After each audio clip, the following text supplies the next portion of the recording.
Bienvenue à vous dans ce numéro de votre émission Instant Santé avec Dr Dessous. On parle aujourd'hui du cancer du sein. Une maladie présente aussi bien chez l'homme que chez la femme. Juste que chez la femme, cette pathologie est plus fréquente. Des détails, c'est tout de suite.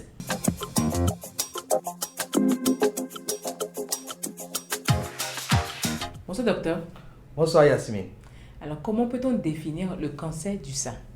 Et le cancer du sein, c'est une prolifération anormale des cellules de cet organe du sein. C'est une prolifération qui échappe au mécanisme de régulation et qui est capable de détruire le tissu dans lequel il se trouve. Capable d'atteindre des organes tels que le foie, le poumon, le cerveau et les os. C'est également une prolifération qui est capable de récidive même après traitement.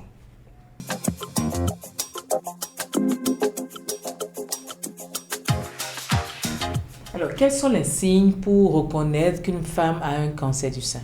Le principal signe d'une femme qui a un cancer du sein sont le nodule mammaire.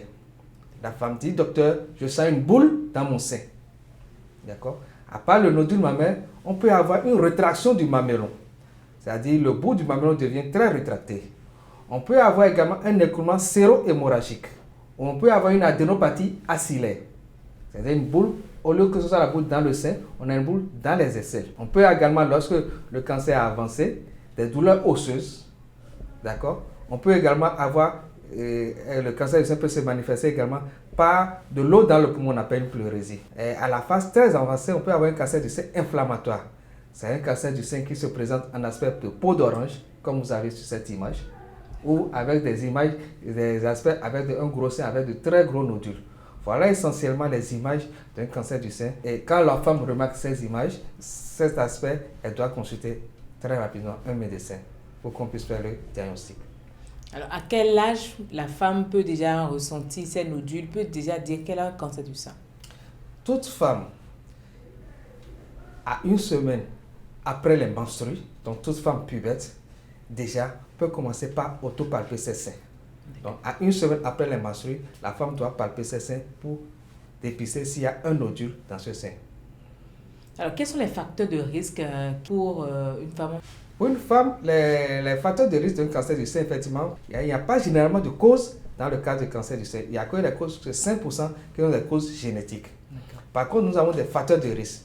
Et dans les facteurs, nous avons les facteurs de risque hormonaux et les facteurs de risque qui sont liés aux habitudes. Dans les facteurs de risque hormonaux, nous avons la puberté précoce. Et toutes les filles qui ont leur puberté avant 11 ans sont des filles qui sont exposées à faire le cancer du sein plus tard. Nous avons la ménopause tardive. Et toutes les femmes qui font leur ménopause après 55 ans sont des femmes qui sont exposées au risque de faire le cancer du sein. Nous avons également des femmes qui n'ont pas allaité. Celles qui n'allaitent pas sont des facteurs de risque. Et nous avons également les femmes qui n'ont jamais fait d'enfant. Tous ceux-là sont des facteurs hormonaux qui sont des facteurs de risque de cancer du sein. Par contre, nous avons également les habitudes, comme des femmes tabagiques qui consomment le tabac, les femmes alcooliques, celles qui ne font pas le sport. D'accord. Ces habitudes, ou les femmes obèses, surtout l'obésité après la ménopause, sont des habitudes qui exposent au risque de faire le cancer du sein.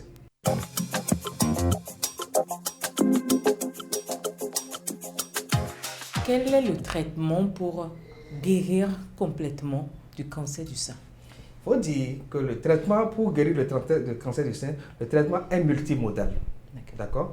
Il est préventif, il est curatif et il est également un traitement palliatif quand le cancer est au stade avancé. Pour le traitement curatif, la chirurgie, c'est le traitement, l'un des premiers traitements curatifs du cancer du sein. Cela consiste à enlever une partie ou tout le sein. Quand on enlève tout le sein, voilà l'aspect que cela présente. D'accord? Mais quand on enlève une partie du sein, on a le sein qui est en place. Mais après une mastectomie, quand on enlève tout le sein, il y a des possibilités de réparation qu'on appelle la chirurgie de reconstruction. Et cette reconstruction peut se faire avec soit le corps du malade, on enlève des lambeaux, ou soit avec des prothèses mammaires. Ça, c'est la chirurgie. La radiothérapie, c'est l'utilisation des rayons pour stériliser un cancer du sein. Donc, après chirurgie, on peut faire de la radiothérapie aux patients. Cette radiothérapie, c'est l'une des armes majeures de la prise en charge des cancers du sein et intervient dans 2 tiers des cas de prise en charge des cancers. Elle se fait avec des appareils, voilà un appareil de radiothérapie, avec un malade qui est couché sur une table. Elle peut se faire sur le sein quand c'est une chirurgie conservatrice où tout le sein n'est pas enlevé, ou se peut faire sur la paroi du sein quand tout le sein est enlevé. Voilà les appareils, voilà comment la manière dont le faisceau sort de l'appareil de radiothérapie. À part la chirurgie, à part la radiothérapie, il y a également la chimiothérapie. La chimiothérapie, c'est un traitement qui se fait à travers des perfusions de sérum et de produits cytotoxiques. Cette chimiothérapie peut se faire soit avant la chirurgie, on parle de chimiothérapie néoadjuvante, soit après la chirurgie, on parle de chimiothérapie adjuvante. Après la chimiothérapie, il y a l'hormonothérapie, qui est l'utilisation des hormones pour traiter le cancer du sein. Parce qu'il faut dire que dans le cancer du sein, il y a plusieurs sous-types. Il y a 4 sous-types et il y a certains cancers du sein qui sont hormonosensibles. Et dans ce cas, on utilise l'hormonothérapie pour traiter ce cancer du sein. Enfin, actuellement, nous avons des nouvelles techniques qu'on appelle l'immunothérapie, qu'on utilise également dans le cancer du sein. Alors, à quelle étape la femme peut se dire « je suis sauvée du cancer du sein » ? Effectivement, pour être guérie, sauvée de son cancer du sein, il faut d'abord, que le cancer soit dépisté de manière précoce. 2, il faut que la patiente puisse subir toutes les étapes du traitement. Habituellement, ce qui se passe dans nos pays, c'est qu'après chirurgie, les patients disparaissent et malheureusement à la récidive. Donc, il faut un traitement précoce. Donc, cela est lié au dépistage précoce, un traitement curatif et ayant suivi toutes les modalités thérapeutiques, la chirurgie, la chimio, la radiothérapie, l'hormonothérapie ou l'immunothérapie.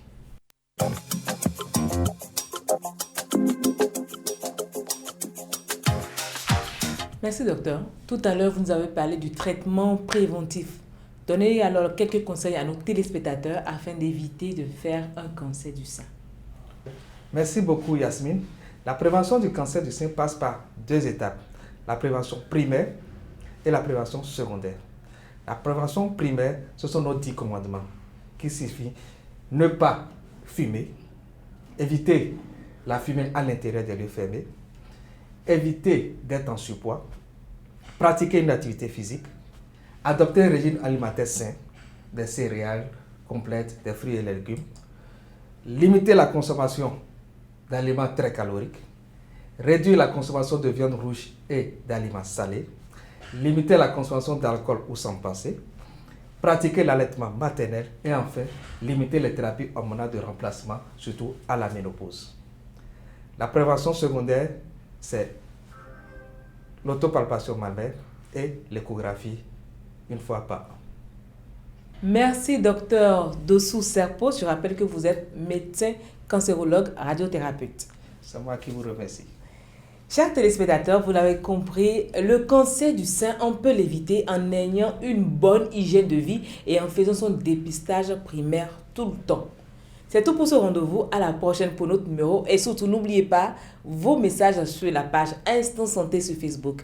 À la prochaine. Bye bye.